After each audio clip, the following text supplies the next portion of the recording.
ప్రధానంగా ఏందంటే ఇప్పటి వరకు భీమా ఎ ఎక్కడ మీడియాలో బయటకొచ్చి ఆయన మాట్లాడింది లేదు. ఓకే. ఆయన ఇప్పటివరకు ముసుగేసుకొనున్నాడు. ఫేస్ గాని చూపియలేదు. హ్మ్. సో, జూలై 4 ఆయన ఫస్ట్ వెళ్ళడమే ముసుగుతో పోలీస్ స్టేషన్‌కి బెల్తంగడి పోలీస్ స్టేషన్‌కెళ్ళాడు. హ్మ్. అక్కడి నుంచి కూడా ఆయన ఎప్పుడు గాని ముసుగులోనే కనిపిస్తున్నాడు. హ్మ్. తవ్వకాల దగ్గర కూడా అంతా కంప్లీట్ ముసుగులో ఉన్నాడు. ఆయన సంప్రదించింది అనేక సార్లు మీడియా గాని ఎవరికి ఇంటర్వ్యూ లేదు. హ్మ్. ఫస్ట్ టైమ్ నిన్న ఇండియా టుడే విలేకరి సగై రాజ్ అని హ్మ్. ఆయనకి దాదాపు 12 నిమిషాల సేపు బా కన్నడలో ఇంటర్వ్యూ ఇచ్చాడు. ఆ! ఎందుకంటే ఆయనకి ఇంగ్లీష్ రాదు. నాకు కన్నడ వచ్చు కాబట్టి నేను మొత్తం చూశాను ఓకే. ఇంటర్వ్యూ. హ్మ్.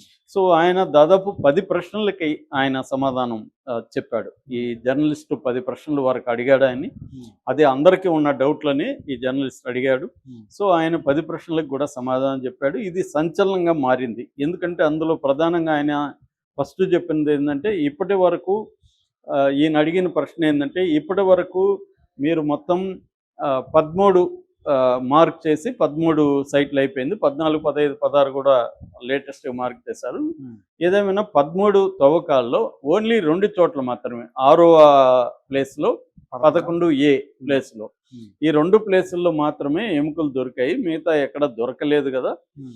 సో, అసలు మీరు ఎన్ని శవాలను పూడ్చారు అని హ్మ్. అడిగితే ఆయనేమన్నాడంటే, హ్మ్. 13వ ప్లేస్‌లో ఇప్పుడు 13వ ప్లేస్ అంటే చాలా రోజుల నుంచి 13వ ప్లేసు చర్చ జరుగుతుంది. హ్మ్. నేను గూడా అనేక సార్లు చెప్పా. హ్మ్. 13వ ప్లేస్ ఏందంటే బేసిక్‌గా అక్కడ ఎక్కువ పూడ్చానని అప్పుడే వార్తలొచ్చాయి. హ్మ్. అయితే ఈయన అఫిషియల్‌గా చెప్పలేదు. హ్మ్. ఆ ప్లేస్‌లో ఈయన నిన్న జెప్పిందేందంటే, 70-80 శవాల్ని నేను 13వ ప్లేస్‌లో పూడ్చానని. హ్మ్. అంటే ఒకే ప్లేస్ గుంతలో అని గాదు. ఆ! ఆహ్, ఆ ఏరియా మొత్తం.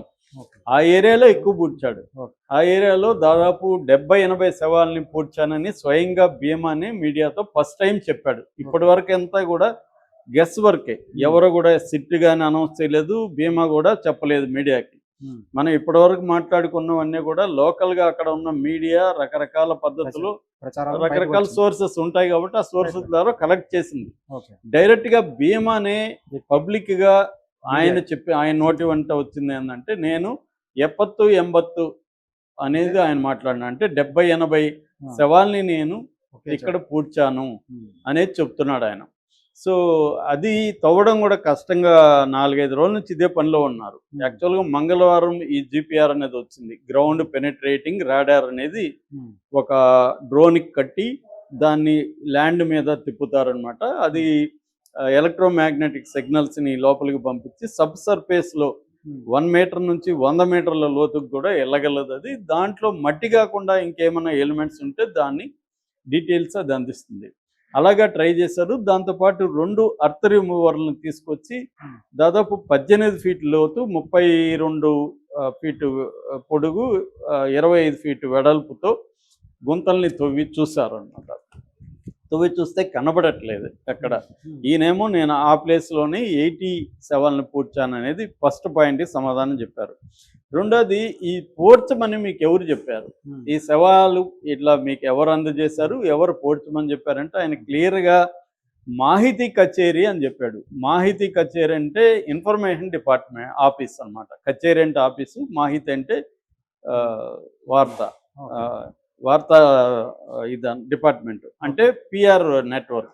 ఓకే. టెంపుల్‌కి ఒక పీఆర్ నెట్‌వర్క్ ఉంటది గదా! హ్మ్. వాళ్ళు చెప్పారని. అంటే ఆ టెంపుల్‌కి సంబంధించిన మేనేజర్ ఎవరు? దేవస్థానం మేనేజరే హ్మ్. నాకు చెప్పాడు. అయితే ఆయన డైరెక్ట్‌గా నాకు చెప్పలేదు. ఒక రూమ్ బాయ్ ఉండేవాడు ఆయనకి. ఆ రూమ్ బాయ్ ద్వారా నాకు చెప్పి పంపించేవాడు. హ్మ్. ఈ శవాన్ని పంపించి, ఈ శవాన్ని మీరు పూడ్చండని. నేను రాజు, మారా ఆయన చెప్పిన పేర్లు. హ్మ్. రాజు, మారా మా బ్రదర్ వరుసయ్యే అతను మా బంధువులు. హ్మ్. మేము నలుగురు, ఐదుగురు కలిసి పూడ్చాము. హ్మ్. సో, అనేది ఒక బాంబు పేల్చాడు. ఇప్పటివరకేందంటే దేవస్థానం హ్మ్. మీద డైరెక్ట్‌గా ఎవరు గూడా చెప్పలేదు. ఆరోపణ చేయలేదు. అవును. కానీ ఈయన ఓపెన్‌గా దేవస్థానానికి సంబంధించిన వాళ్ళే నాకు చేశారు అనేది ఆహ్, రెండో దీంట్లో చెప్పలేదు. అంటే లోకల్ గవర్నమెంటు చెప్పలేదు. హ్మ్. పంచాయతీ చెప్పలేదు. మామూలుగా పంచాయతీకి సంబంధించిన ఉప సర్పంచి ఈ మధ్య ఆయన మీడియాకి రావట్లేదు గానీ బిగినింగ్‌లో విపరీతంగా వచ్చాడు హ్మ్. శ్రీనివాసరావు. హ్మ్. ఆయనేం జెప్పాడంటే మామూలుగా ఇక్కడేమన్నా అనాథ శవాలు గాని, ఆత్మహత్యలు చేసుకున్నోళ్ళు గాని ఉంటే పంచాయతీకి అప్పగిస్తే పంచాయతీ మేము పూడుస్తాము, అది మాకు పోలీసులు చెప్పిన మేరకు మేము చేస్తాము అనేది ఆయన చెప్పాడు. మామూలుగా అయితే పంచాయతీ స్థానంలో పంచాయతీ ఆధ్వర్యంలోనే శవాల దహనం అనేది పూడ్చడం కానీ దహనం కానీ జరగాలి. అవేవి కాకుండా డైరెక్ట్గా దేవస్థానం నుంచి ఇతనికి చెప్పడం ఏంటి, ఇతను వాటిని పూడ్చడం ఏంటి అనేది ఇప్పుడు పెద్ద ప్రశ్న. ఈయన అదొక బాంబు పేల్చినట్టుగా దేవస్థానం మీద. మూడో పాయింట్,